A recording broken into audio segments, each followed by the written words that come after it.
Sebab lemahnya iman yang ke-23, semoga Allah selamatkan kita dari semuanya, yaitu tenggelam dalam masalah-masalah kecil, meninggalkan perkara-perkara yang lebih pokok.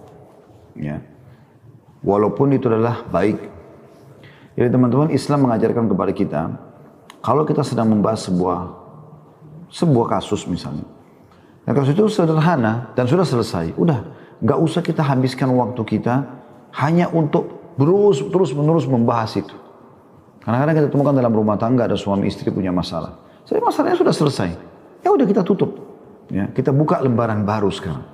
Tidak perlu itu lagi yang dibahas, itu lagi yang dibahas sampai berhari-hari, berjam-jam, ya, berhari-hari, berpekan-pekan, berbulan-bulan. Ya, yang tidak ada manfaatnya. Udah selesai, yang salah minta maaf, yang benar memaafkan, selesai. Kita buka lembaran baru. Seperti itu harusnya. Dan banyak contoh-contoh nanti akan kita bahas insya Allah ke depannya pada saat kita baca buku ini.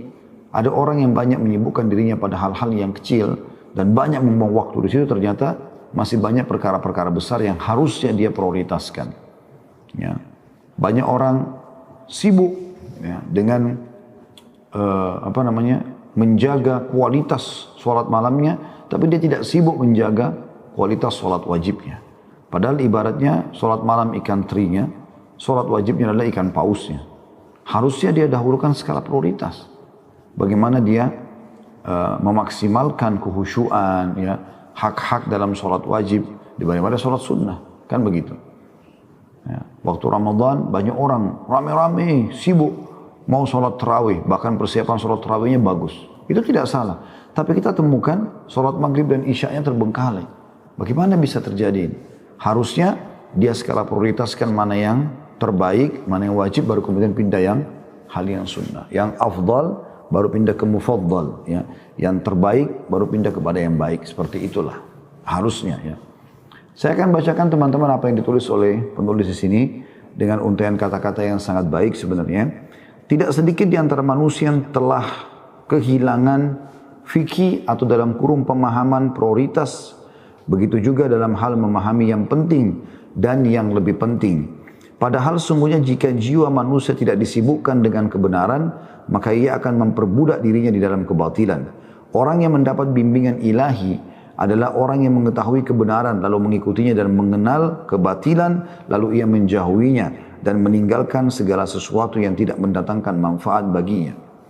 Diriwayatkan dari Abu Ubaidah, dari Al-Hasan rahimahullah, Hasan Basri, ia berkata, di antara tanda berpalingnya Allah dari seorang hamba bahwa Allah membuat orang itu sibuk melakukan yang tidak dapat mendatangkan manfaat baginya sebagai penghinaan dari Allah Subhanahu wa taala kepadanya. Jadi subhanallah, kalau Allah berikan taufiknya kepada seorang hamba, maka hamba itu akan terus terpenuhi waktu-waktu dia dengan amal saleh. Waktu dia dengan amal saleh. Dan itu tidak sembarangan orang bisa melakukannya. Mungkin satu waktu Anda pernah tidak bisa tidur di malam hari. Lalu tiba-tiba terlintas di benak Anda sholat malam. Lalu Anda sholatlah, habis itu baru Anda istirahat. Sebenarnya Anda ngantuk tapi tidak bisa tidur. Lalu Anda alihkan kepada sholat. Itu taufik dari Allah Subhanahu wa taala. Kalau Anda tahu pahalanya itu pada hari kiamat, maka Anda akan bersyukur, sujud syukur kepada Allah Subhanahu wa taala.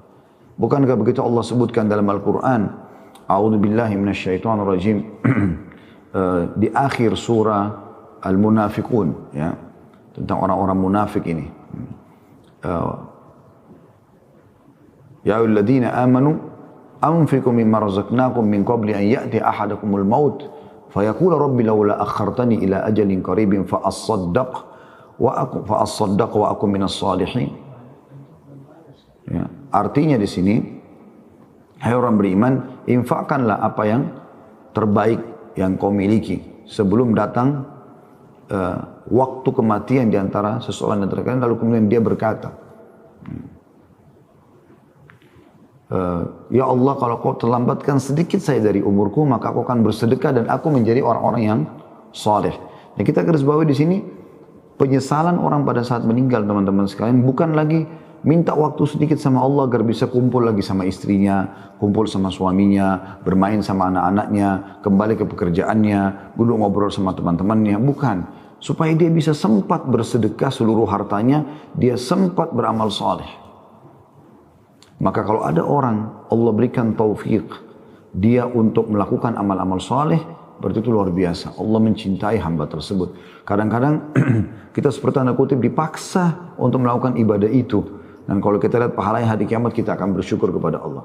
Sebaliknya ada banyak orang yang memang dasarnya kena suka, hatinya lalai dari Allah Subhanahu Wa Taala.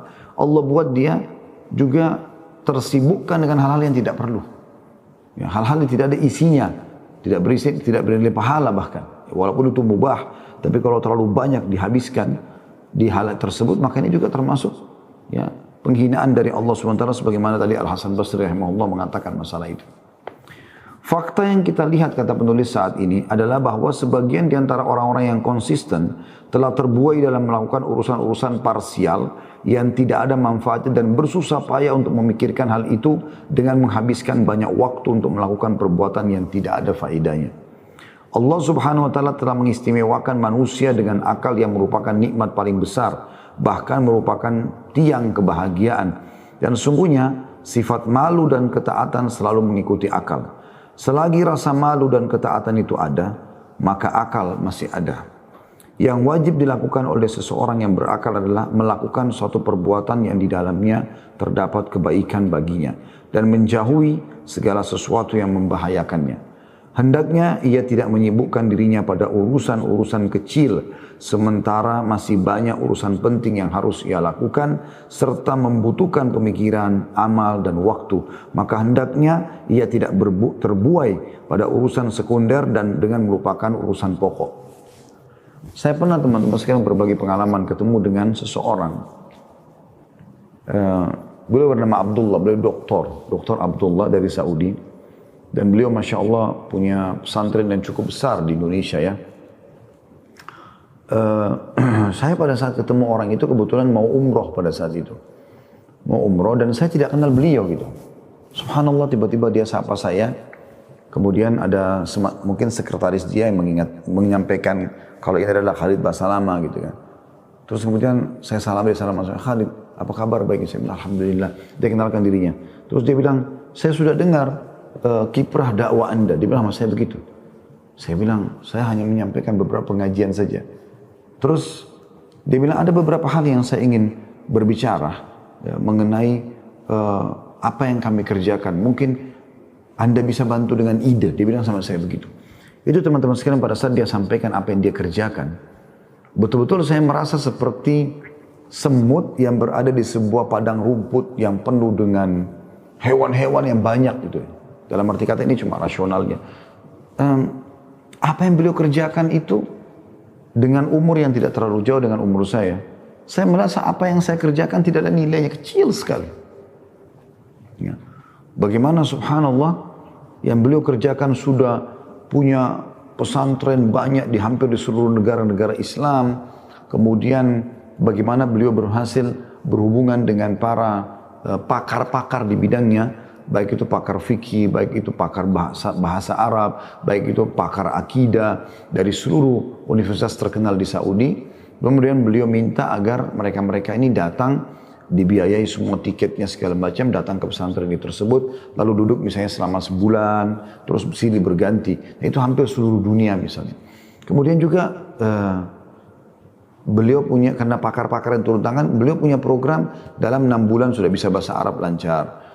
Nanti dilanjutkan ke universitas yang beliau juga sudah lobby universitas itu agar bisa menerima santri dari dia, dan itu sudah berjalan, bergulir. Ada yang dilihatkan kepada saya cuplikan dari handphonenya orang Jepang yang baru masuk Islam, tidak ngerti satu huruf pun bahasa Arab. Dalam 3 bulan udah bisa ceramah dalam bahasa Arab, menyampaikan saya si fulan, memperkenalkan diri segala macam, dan bagaimana dia belajar bahasa Arab dengan sangat bagus dan fasih. Bagaimana mereka juga dalam 1 tahun sudah ada yang menghafal Al-Quran 30 juz. Dan program ini program besar. Hampir seluruh negara Islam ada pesantren dia. Saya sempat tanya. Waktu itu saya terpukau dan saya berpikir, begitu luar biasanya Allah berkahi hidupnya orang ini. Gitu kan? Dan memang saya temukan keberkahan amal-amal seperti ini teman-teman akan ditemukan di orang yang sibuk mendekatkan diri kepada Allah Subhanahu Wa Taala. Dan memang tidak mau menyanyiakan waktu dia mau ngisi dengan hal yang bermanfaat. Bahkan hal yang mubah pun dibatasi sama dia. Orang ini Waktunya saja ya kebanyakan digunakan keliling dari negara ini tinggal ke sana. Berapa sekian lama dari negara ini pindah sekian lama. Nanti pulang ketemu keluarganya lagi. Dia longkan lagi. Misalnya 2 bulan dia keluarkan digunakan di luar Saudi untuk keliling semua tempat-tempat yang kira-kira yang dia sudah buka. Kemudian nanti dia kasih ide-ide, dia tanya perkembangan segala macam, dia kembali ke keluarganya. Mungkin 2 minggu dia safar lagi. Begitu terus sampai umurnya sekarang ya 50-an tahun. Itu Masya Allah penuh dengan keberkahan, banyak hal yang beliau kerjakan yang mungkin belum dilakukan oleh orang yang seumur dengan beliau. Bahkan di hari kita sekarang ada orang yang sudah umur 50 tahun, mungkin 1 juz pun Al-Quran belum hafal. Tidak usah 1 juz, mungkin setengah juz pun belum hafal. Mungkin bacaan Qurannya masih salah. Berapa banyak orang-orang yang sudah berpenampilan ikhwah dan akhwat, ya, tetapi subhanallah pada saat kita tes bacaan Quran tidak bisa mengaji, huruf iya masih salah. Ya, mungkin kalau dilihat penampilannya, cara ngomong agamanya, seakan-akan sudah paham. Padahal sebenarnya Al-Quran pun masih kacau gitu. Dia tinggalkan yang skala prioritas gitu kepada penampilan-penampilan yang hanya sekedar pelengkap saja. Selanjutnya teman-teman sekalian, kata beliau sebagai contoh, kata penulis, yang banyak orang kadang-kadang mengurus hal-hal kecil dan akhirnya terbengkalai hal-hal yang besar.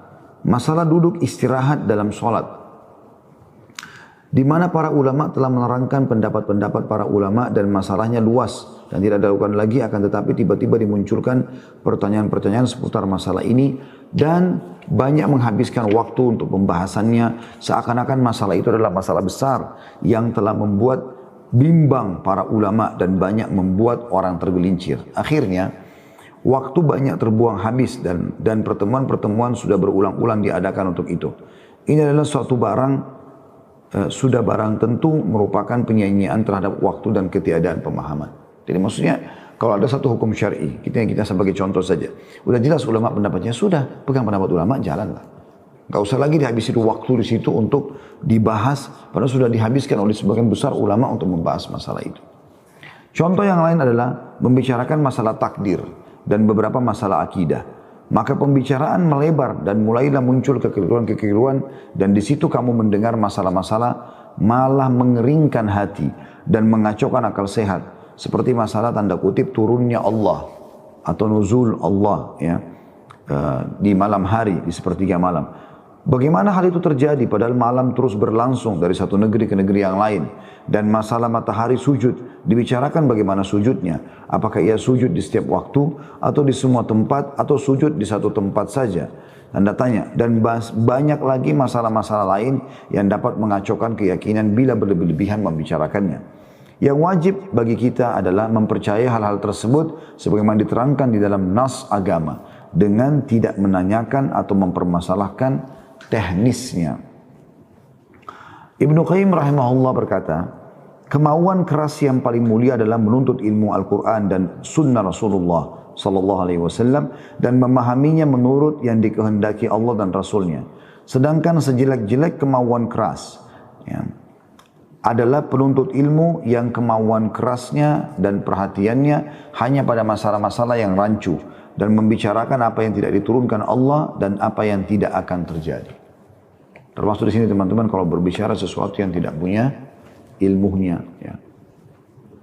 Maka hendaknya kita bersandar pada segala sesuatu yang telah disebutkan dalam kitabullah dan sunnah Rasulullah sallallahu alaihi wasallam, dan tidak perlu bagi kita untuk menyibukkan akal dan pikiran memikirkan masalah yang tidak mendatangkan manfaat bagi seorang muslim. Yang tidak masalah sujudnya matahari, maka kita yakini apa adanya sebagaimana diterangkan oleh as-sunnah. Dan masalah nuzul ilahi atau turunnya Allah juga kita yakini sebagaimana adanya secara jelas, tanpa harus menanyakan dan mempermasalahkan teknis atau kaifiyahnya, atau memberikannya contoh, atau sama sekali tidak meyakininya, atau ta'til dalam bahasa Arab. Tetapi cukup bagi kita beriman kepada Allah dan bertawakal kepadanya. Dan yang lebih baik dari kesalahan-kesalahan semacam ini adalah menghafal ayat-ayat Al-Quran beserta tafsirnya, lalu mengamalkannya atau mempelajari suatu masalah yang bermanfaat bagi seorang muslim dalam masalah agama. Ya. Jadi ada orang menghabiskan waktu pada hal yang tidak perlu, bahkan nanti hanya memunculkan kerancuan-kerancuan. Jadi teman-teman, kita cukup imani apa yang telah disebutkan oleh Allah dan Rasulnya, ya, sebagaimana apa yang diinginkan Allah dan Rasulnya. Kalau tidak ada tafsil penjelasan, kita tidak usah masuk ke dalam penjelasan yang lebih jauh. Sehingga hanya membuat kita makin bingung. Para sahabat ridwanullahi alaihim, mereka kalau disampaikan oleh Allah dan Rasulnya, mereka langsung menerimanya. Mau masuk akal atau tidak masuk akal mereka. Ya, karena akal disiapkan oleh Allah subhanahu wa ta'ala untuk memahami syariat. Bukan untuk menolaknya. Fasilitas untuk memahami syariat Allah subhanahu wa ta'ala. Ada jenis lain dari orang-orang yang multazimin atau yang coba konsisten dalam agama. Adalah bahwa ada sebagian mereka yang sibuk dengan urusan politik, analisa-analisa politis, mencela para penguasa dan pemerintah, serta mencemooh para ulama dan menuduh mereka dengan bersekongkol dan berbasa-basi dengan penguasa. Di mana hal tersebut akan membuat hati menjadi keras, apalagi dengan mengadu domba atau memfitnah, berbicara keji, berdebat, bertengkar, berdusta, dan melakukan perbuatan-perbuatan lain yang merusak hati dan dapat melenyapkan kebahagiaan kehidupan dunia dan akhirat.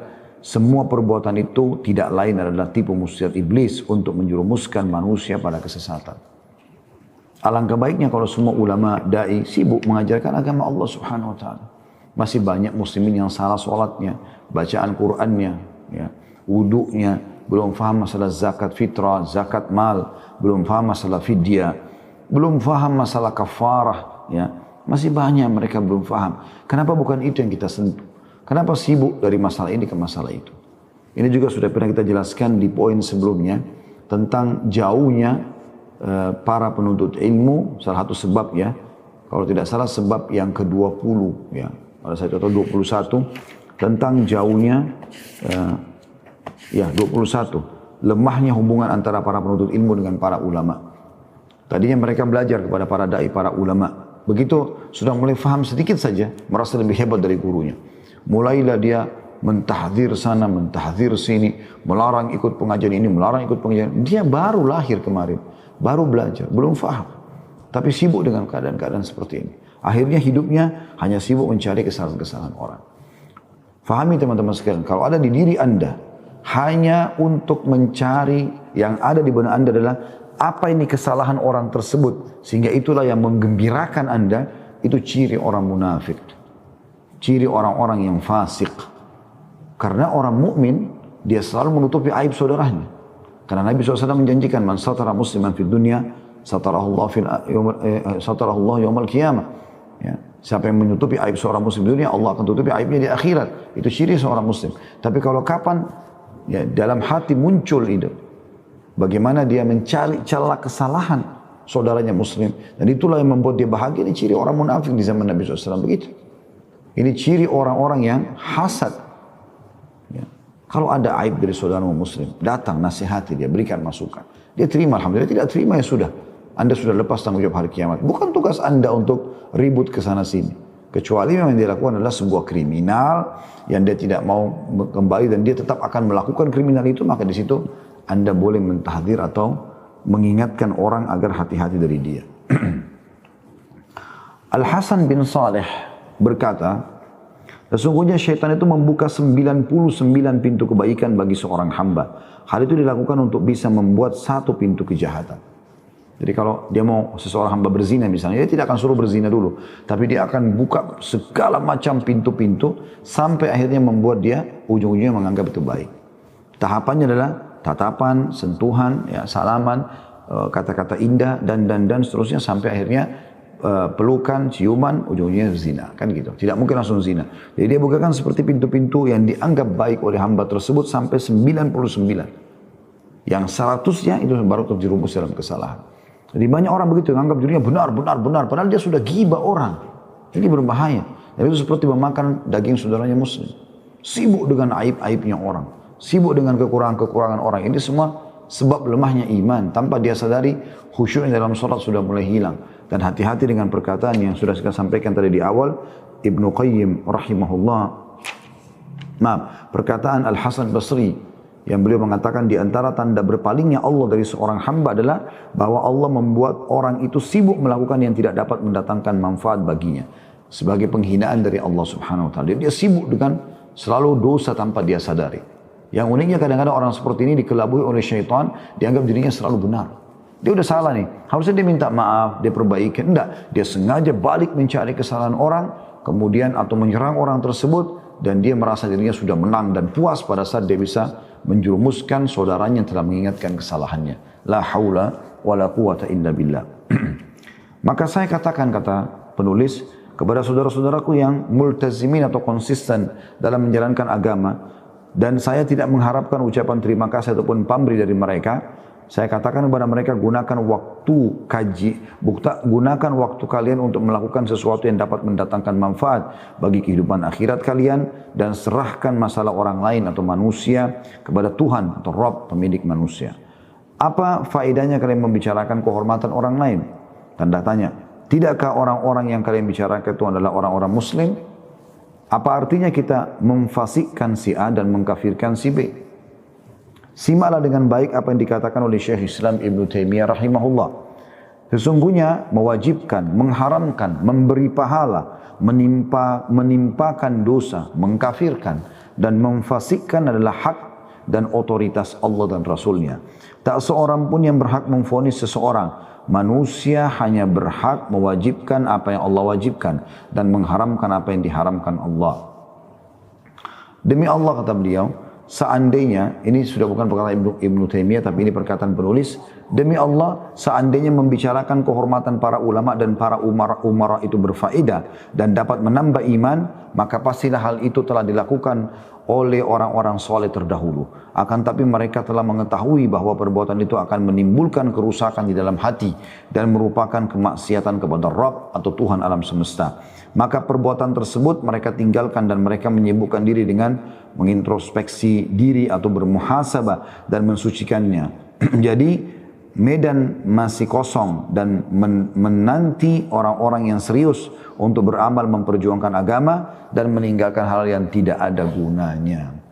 Tentu itu tadi adalah banyak diikuti dengan contoh-contoh yang sangat baik dari penulis tentang masalah bagaimana orang banyak menyibukkan hal-hal yang pokok, hal-hal yang mendasar, bagaimana dia khusyuk kepada Allah Subhanahu wa taala, bagaimana dia menambah bacaan Qur'annya, kuantitasnya dan kualitasnya, hafalannya, pengamalannya, bagaimana dia memperbanyak menghafal hadis Nabi sallallahu alaihi wasallam, mengambil pelajaran-pelajaran penting dari kisah para orang-orang saleh sebelumnya, yaitu lebih diprioritaskan, ya. Dan banyak orang meninggalkan itu, sebenarnya mereka masuk pada hal-hal yang cuma mencari aibnya. Apa kesalahannya Abu Bakar, apa kesalahannya Umar, seperti kelompok Syiah, apa kesalahannya si fulan, apa kesalahannya si fulan, ya.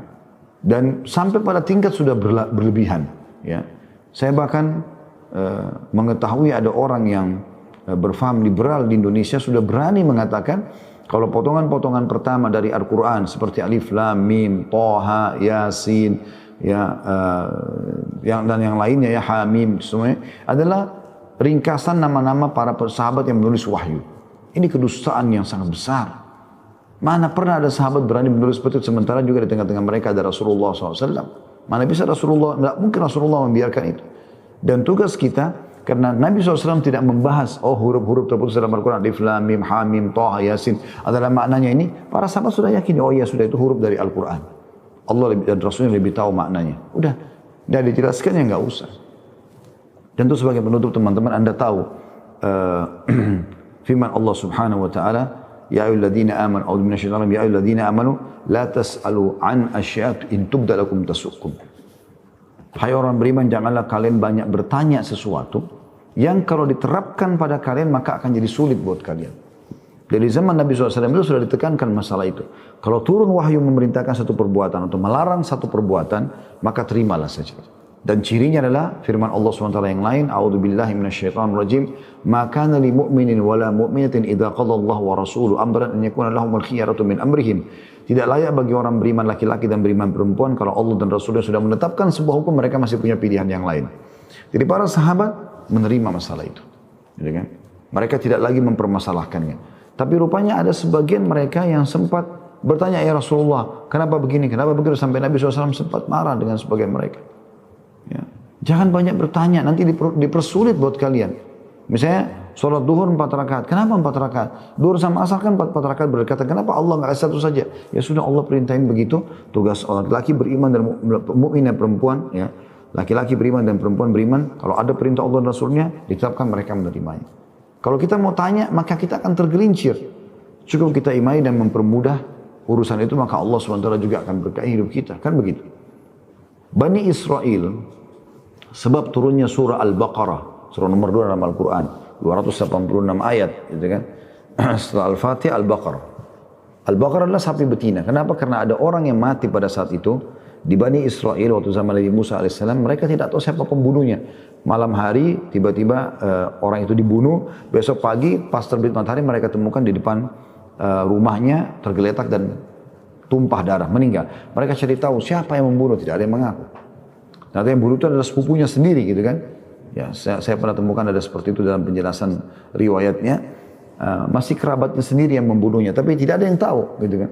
Dia juga tidak mau mengaku. Maka sebagian dari Bani Israel datang kepada Nabi Musa AS lalu berkata, wahai Musa, coba minta petunjuk kepada Tuhanmu Allah. Siapa yang membunuh orang ini? Kami mau tahu siapa pembunuhnya. Maka Nabi Musa AS dapat perintah dan Allah SWT tahu kebanyakan mereka Bani Israel itu bukan mau cari petunjuk, tapi mencari sengaja kesempatan apa nih yang bisa menyulitkan atau pertanyaan yang sulit yang diberikan kepada Musa alaihissalam. Maka Allah SWT turunkan perintahnya, suruh mereka sembeli sapi. Setelah disembeli, dagingnya dipukul kepada orang mati itu akan bicara siapa pembunuhnya. Sebenarnya Allah SWT bisa langsung menyampaikan ini pembunuhnya, tapi Allah SWT ingin menguji Bani Israel pada saat itu. Maka sebagian mereka mengatakan, bagaimana bisa sapi mati, ya dibunuh dulu, disembeli dulu sapi itu, diambil potongan daging, ditepuk ke orang mati bisa bicara.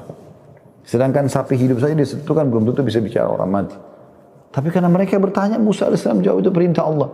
Gak masuk akal mereka. Mulailah mereka persulit. Sapi apa, ya seperti apa, sampai sulit sekali Allah SWT berikan. Sapi betina, berwarna kuning keemasan, kalau dilihat orang suka, tidak pernah dipakai membajak dan seterusnya. Dan terakhir kalau mereka tidak mengatakan insya Allah, maka mereka tidak akan mendapatkan taufik untuk itu. Oleh itu teman-teman sekalian, kesimpulannya bagaimana seseorang Muslim sibuk dengan perintah-perintah Allah dan dia lakukan skala prioritas mana yang wajib, mana yang lebih pokok, dan kemudian baru dia ikutkan dengan hal-hal yang tidak pokok, dan jangan banyak menghabiskan waktu pada hal yang tidak pokok ini sehingga terbengkalailah hal yang pokok itu, ya. Dan sudah cukup banyak contoh apa yang sudah kita sampaikan tadi, sehingga batas umur kita sangat terbatas, maka isilah dengan hal yang baik. Jangan sampai kita kena tadi yang dikatakan oleh Hasan Basri rahimahullah, justru termasuk bentuk penghinaan Allah kepada seorang hamba kalau Allah sibukkan dia justru dengan hal-hal yang tidak ada gunanya.